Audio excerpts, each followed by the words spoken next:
देवी उर्वशी की जो साधना करने वाले साधक है अथवा जो साधिका हैं, ऐसे सभी को मैं यह वीडियो बहुत ज़्यादा महत्वपूर्ण इम्पोर्टेंट है। अगर आप लोग देखना चाहें तो आप इसको लास्ट तक देखिए, आपको बहुत सारी चीज़ें समझने के लिए मिलेंगी।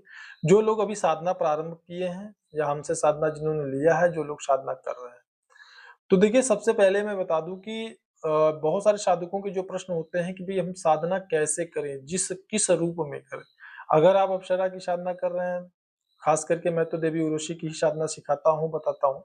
तो अगर आप देवी उर्वशी की साधना कर रहे हैं तो आपको किस रूप में उनकी साधना करना चाहिए, ये अति अनिवार्य विषय है।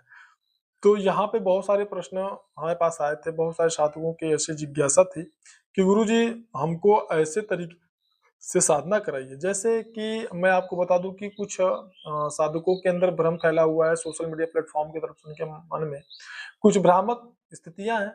जैसे कि आप देवी उर्वशी की जो साधना है किस रूप में करें तो जल्दी सिद्ध हो जाएंगी। दूसरी भ्रम क्या है कि देवी उर्वशी की जो साधना है वो बड़ी देर में सिद्ध होती है, बहुत समय लग जाता है ऐसा। तो मैं यहाँ पे आपको बताना चाहूंगा कि देवी उर्वशी की साधना सामान्य जो अप्सराएं हैं, जैसे कि जो तिलोत्तमा अप्सरा है, नाभि दर्शना अप्सरा है, या फिर मेनका अप्सरा है, तो ऐसे जो अप्सराएं हैं उन्हीं की भांति देवी उर्वशी की साधना भी होती है। इसमें ऐसा कुछ नहीं है कि इनकी साधना जो है बहुत देर में सिद्ध होती है, ऐसा नहीं। जिस प्रकार से उनकी साधना सिद्ध होती है या होती है, उसी प्रकार से उतना ही समय इनकी साधना में लगता है, ज्यादा समय नहीं लगता। यह हमारा आपका भ्रम जरूर हो सकता।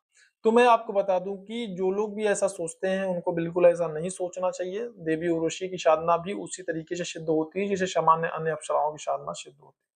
फर्क सिर्फ इतना है कि देवी उर्वशी अप्सराओं की रानी कही जाती है। तो मैं आज यहाँ पे आपको बता दूं कि देवी उर्वशी की जो साधना है वह साधना सामान्य साधनाओं की जैसे ही सिद्ध होती बिल्कुल होती है, बिल्कुल ज्यादा समय नहीं लगता है। ऐसा अगर आपको किसी ने कहा है तो ये बिल्कुल बेबुनियाद है, यह प्रैक्टिकल नहीं है, सत्य नहीं है।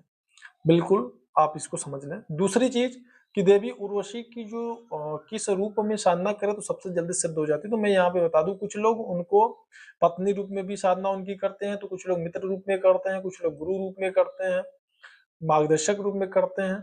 तो हम आज आपको बता दें कि सबसे अच्छा और आसान जो तरीका होता है उनका जो साधना का सिद्ध करने का, तो यहाँ पे गुरु रूप में अगर आप उनको सिद्ध करते हैं या मित्र रूप में आप उनको सिद्ध, प्रेमिका नहीं मित्र रूप में अगर आप उनको सिद्ध करते हैं। पत्नी रूप में तो मैं नहीं कहूंगा, क्योंकि मैंने कभी भी किसी को पत्नी रूप में देवी उर्वशी की साधना नहीं कराई है, और ना ही प्रेमिका के रूप में। मैंने हमेशा जो है मित्र रूप में अथवा मार्गदर्शक के रूप में मैंने उनकी साधना कराई है।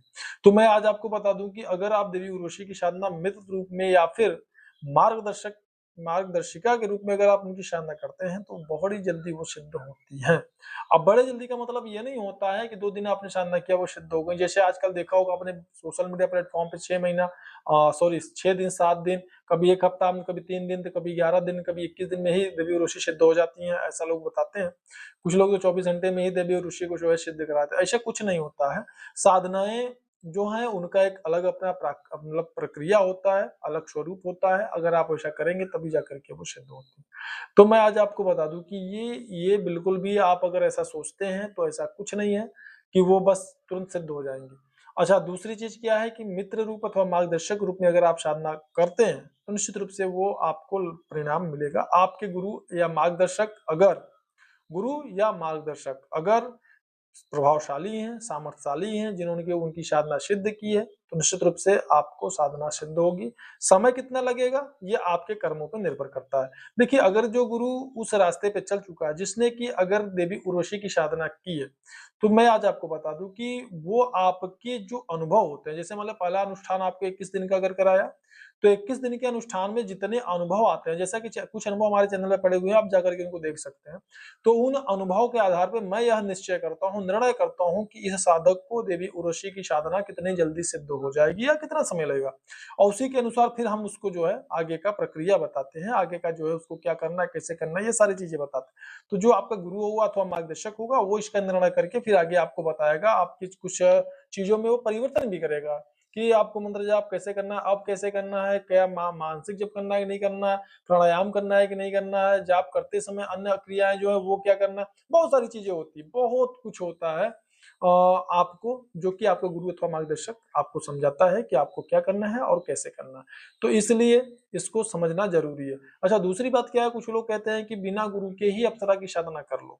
देखिए, मैं आपको बता दूं कि बिना गुरु के बिल्कुल भी ये संभव नहीं है कि आप गुरु की अगर आप ऐसे समझ लीजिए कि प्राणायाम भी अगर आपको करना है, अनुलोम विलोम या फिर भस्त्रिका या फिर कपालभाति प्राणायाम या आसन करना है, तो भी आपको गुरु अथवा मार्गदर्शक की जरूरत पड़ती है। अगर आप नहीं करते हैं ऐसा, तो फिर निश्चित रूप से आपके अंदर समस्या उत्पन्न हो सकती है, दिक्कत आ सकती है। तो फिर आप ऐसे समझिए कि जो प्रत्यक्ष रूप से अगर आपको पढ़ाई करना है, तो पढ़ाई करते समय आपको ऐसे गुरु की जरूरत है जो कि आपको पढ़ा सके। आपका स्कूल में दाखिला होता है, वहां पर कई मतलब टीचर होते हैं जो कि आपको पढ़ाते हैं, कई गुरु होते हैं जो आपको पढ़ाते हैं। तो आप ये समझिए, जो प्रत्यक्ष रूप से जो चीजें आपको दिखाई दे रही है, अगर उन चीजों में आपको गुरु की जरूरत पड़ती है, तो फिर अगर जो आध्यात्मिक जो आपका यात्रा है, उसमें बिना गुरु के आप कैसे आगे जा सकते हैं। हमारे कर्म जो होते हैं वो हमारे साधना काल में ही हमको भोगने होते हैं। किसी कर्म को कैसे भोगना है, यह गुरु बड़े ही बारीकी से देख सकता है और उसको समझ सकता है, और फिर वो साधक को बता सकता है कि बेटा ये काम करके ऐसे करो, फिर ये करो, फिर वो करो। कुछ गुरु तो ऐसे भी होते हैं, अगर कुछ ऐसे बुरे गंदे और कर्म निकलते हैं, तो गुरु उनको ये कहते हैं कि भाई मंदिर पे जाओ, झाड़ू लगाओ, जो लोग खा के बर्तन वगैरह वहां रखा हो, या जो मतलब इस तरीके की चीजें कि जहाँ पे भंडारा वगैरह, तो वहां बर्तन मांजो, धुलो, जाके झाड़ू लगाओ, वहां पे लोगों की सेवा करो। मतलब आप ऐसे समझो कि बिना गुरु के साधना बिल्कुल सिद्ध होनी ही नहीं है, बिल्कुल असंभव है। अगर कोई ऐसा कहता है, तो वो सिर्फ आपको गुमराह करता है या फिर आपको बेवकूफ बनाता है। तो आप ऐसे समझिए कि बिना गुरु के साधना संभव नहीं है। आप गुरु के सानिध्य में ही साधना करें, और सबसे पहले गुरु की तलाश करें। और मैंने आप यहाँ पे स्पष्ट कर दिया है कि जो अप्सरा की साधना है, वह केवल और केवल मित्र रूप में करें अथवा मार्गदर्शिका के रूप में करें, साधना आपकी सिद्ध होगी। और साधना के अनुभव के आधार पे आपका गुरु आपको ये सजेस्ट करेगा, आपको सलाह देगा कि भाई आप आगे की साधना कैसे करें, जप संख्या बढ़ाएं, या भोग का क्या करें, भोग कैसे करें, हवन में क्या परिवर्तन करें, प्राणायाम वगैरह कैसे क्या करें, कितना समय मानसिक जप करें, क्या देवी उर्वशी के लिए अन्य और जो चीजें हैं वो कैसे आप कर सकते हैं। विशेष कुछ गोपनीय मंत्र भी होते हैं जो गुरु और शिष्य के परंपरा में ही वह मंत्र आगे जाते हैं। ऐसे मंत्र भी गुरु जो है जरूरत पड़ने पर अपने साधक को देता है। तो कुल मिला के ये निर्भर करता है गुरु के ऊपर लगभग 70% कि वह जो है साधक की साधना को कैसे कितनी तेजी से मतलब गति प्रदान करेगा, और साधक कितनी जल्दी जो है वो उर्वशी देवी की साधना सिद्ध कर लेगा। तो अब उम्मीद करते हैं आपको हमारी बातें समझ में आई होंगी। जानकारी अगर अच्छी लगी हो तो ज्यादा से ज्यादा इसको लाइक करें, शेयर करें, ताकि जो लोग बिना गुरु की साधना कर रहे हैं उनको भी कुछ लाभ मिले। चैनल पर अगर पहली बार है तो इसको सब्सक्राइब जरूर करें। मिलते हैं अन्य किसी विषय पर अन्य वीडियो में, तब तक के लिए जय भोले बाबा, जय माता दी।